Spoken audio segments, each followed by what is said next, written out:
তো আপনার যে কোমর ব্যথা, পা ঝিঝি করতো, হাঁটু ব্যথা ছিল, এগুলো আলহামদুলিল্লাহ এখন ভালো? আলহামদুলিল্লাহ। আপনি চেক করে দেখছেন তো? হ্যাঁ দেখি তো। হাইটটা ওইটা থাক। আম্মু দেউক। আলহামদুলিল্লাহ। এই মুরব্বির জন্য দোয়া করবেন। উনি কিন্তু ৭৯ মানে ৮০ বছর বয়স। আল্লাহ পাক ওনাকে দীর্ঘায়ু করুক, আমিন। এবং উনি যেন এই পৃথিবীতে আরো ইসলামের প্রচার করতে পারে, ইমামতি আমেরিকায় গিয়ে আবার করতে পারে, আবার বাচ্চাদের পড়াইতে পারে, এবং ওনার মিসেসও যেন ভালো হয়ে যায়। সবাই দোয়া করবেন। বিসমিল্লাহির রহমানির রহিম। আমি ডক্টর শফিউল্লাহ প্রধান, ডিপিআরসি থেকে। ডিপিআরসি হচ্ছে রিহ্যাব সেন্টার, এটা ক্লিনিক, এটা হসপিটাল, এটা ডায়াগনস্টিক ল্যাব, ব্যথা নিরাময় কেন্দ্র, প্যারালাইসিস নিরাময় কেন্দ্র, শারীরিক ও মানসিক অসুস্থতা নিরাময় করা। আলহামদুলিল্লাহ, আমাদের এই যে আবুল হাশেম খান আমাদের মুরব্বী আমার পাশে দাঁড়িয়ে আছে, দেখেন, ডেমরা, ঢাকায় উনি ওখানে বসবাস করে। মূলত ওনার পরিচয় ওনার মুখ দিয়েই আমরা নিব। তো ওনার কি সমস্যা হয়েছে এটা নিয়ে আমরা কথা বলবো। তো মুরব্বী, আপনি আমাদের এখানে আসছেন আজকে নিয়ে কতদিন আপনি নিজে? আমি হ্যাঁ 16 দিন। 16 দিন উনি এখানে ভর্তি। ওনার মিসেস, আপনার মিসেস, উনিও ভর্তি। হ্যাঁ, উনি কতদিন ধরে আছে আনুমানিক? পরে আড়াই মাস। 2.5 মাস ধরে ওনার মিসেস এই ডিপিআরসিতে ভর্তি। আগে ওনার কথা শেষ করি। আপনার পরিচয় দেন, মানে আপনি কি করতেন, কোথায় থাকতেন, এখন কি করেন? আগে আপনার পেশাগত পরিচয়টা আমি জানতে চাইতেছি। আমার বাড়ি বাংলাদেশ। ওকে। জেলা বরিশাল, হিলদা থানা। আচ্ছা। আমার নাম আবুল হাশেম খান। আচ্ছা। আবুল হাশেম খান। আমি 17 বছর ইমামতি করছি। 17 বছর ইমামতি করছি, বাচ্চা পড়াইছি। আচ্ছা। এরপরে আমার ছেলে গেছে আমেরিকাতে, আমরা নিয়ে গেছি। 8 বছর ছিলাম, ইমামতি করছি। আমেরিকা তো ইমামতি করছে। আলহামদুলিল্লাহ। এই যে আমেরিকাতে একটা বিধর্মী দাসে গিয়ে আমগো মুরব্বি ইমামতি করছে। আল্লাহ ওনারে যত ওনার এই যে ইয়া ছিল, যারা নামাজ পড়ছে, আবার উনি বাচ্চা পড়াইছে, সবগুলার কবুল করুক, আমিন আমিন। এরপরে আজান দিছি, বাসায় 5টা টিউশনি করছি আমেরিকাতে। মাশাআল্লাহ মাশাআল্লাহ, ইসলাম প্রচার করছেন।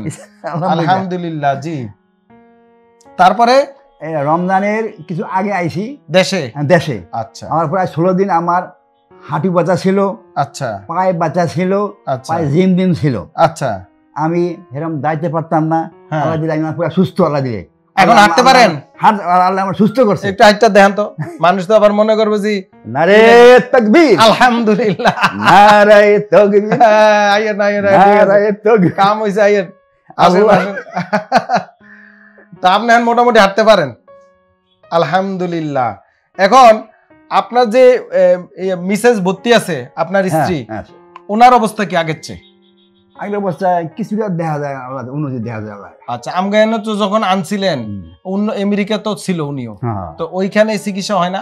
কোন চিকিৎসা হইছে এরকম না, আমগো মতো না এরকম। আর খরচ না খরচ নাই, ফ্রি খরচ নাই, খরচ কিন্তু এই চিকিৎসাটা দিতে পারে না, এই কোনো খরচ নাই। দর্শক এমনকি ইয়া কি কয় যে পড়ায়, এই যে প্যাম্পাস, এও না, সব ফ্রি।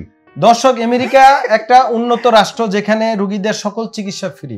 কিন্তু ফ্রি হলো কি হবে, এই যে পুনর্বাসন, ফিজিওথেরাপি, পেইন, প্যারালাইসিস, এই চিকিৎসা আমেরিকায় আমাদের মতো দিতে পারে না। যার কারণে মুরব্বী ওনার বিশেষ নিয়ে চলে আসছে। আরেকটা কথা, আপনাকে কিন্তু আমাদের পুরাতন রোগী এখানে নিয়ে আইছে নাকি? পুরাতন? হ্যাঁ, আমাদের 6 বছর। আচ্ছা, 6 বছর হয়ে গেছে আমাদের এখানে। না হ্যাঁ হে লোক দুবে স্ট্রোক করছে। আচ্ছা, না আমাদের এখানে তো আপনি কি কার কথা বলতেছেন? আপনার স্ত্রীর কথা? আপনার এইখানে যে আপনার স্ত্রী ভর্তি করাইলো কে? আমার ছেলে। আপনার তো পুরাতন রোগী, আমাদের পুরাতন রোগী, আমাদের পুরাতন রোগী, মানে আমাদের পুরাতন রোগী একবার যে ডিপিআরসির আলহামদুলিল্লাহ চিকিৎসা নিছে, সে আর পৃথিবীর কোথাও যায় না। আমেরিকা হইলো কি ফ্রি চিকিৎসা হইলো কি, টাকা দিয়ে হইলো ডিপিআরসিতে আসে। কারণটা কি? ডিপিআরসির প্রতি একটা আছে, মানে বিশ্বাস আছে। তো আমার মুরব্বীরা আর সময় বেশি নিব না, ভিডিও বড় হয়ে যাবে। তো আপনার যে কোমর ব্যথা, পা ঝিঝি করতো, হাঁটু ব্যথা ছিল, এগুলো আলহামদুলিল্লাহ এখন ভালো? আলহামদুলিল্লাহ। আপনি চেক করে দেখছেন তো? হ্যাঁ দেখি তো। হাইটটা ওইটা থাক, আম্মু দেউক। আলহামদুলিল্লাহ। এই মুরব্বীর জন্য দোয়া করবেন। উনি কিন্তু 79 মানে 80 বছর বয়স। আল্লাহ পাক ওনাকে দীর্ঘায়ু করুক, আমিন। এবং উনি যেন এই পৃথিবীতে আরো ইসলামের প্রচার করতে পারে, ইমামতি আমেরিকায় গিয়ে আবার করতে পারে, আবার বাচ্চাদের পড়াইতে পারে, এবং ওনার মিসেসও যেন ভালো হয়ে যায়। সবাই দোয়া করবেন, আমাদের জন্য দোয়া করবেন। আসসালামু আলাইকুম ওয়া রাহমাতুল্লাহি ওয়া বারাকাতুহু। ওয়া আলাইকুম আসসালাম ওয়া রাহমাতুল্লাহ। ডিপিআরস লিমিটেড, আস্থা, বিশ্বাস ও নির্ভরতায় অবিচল।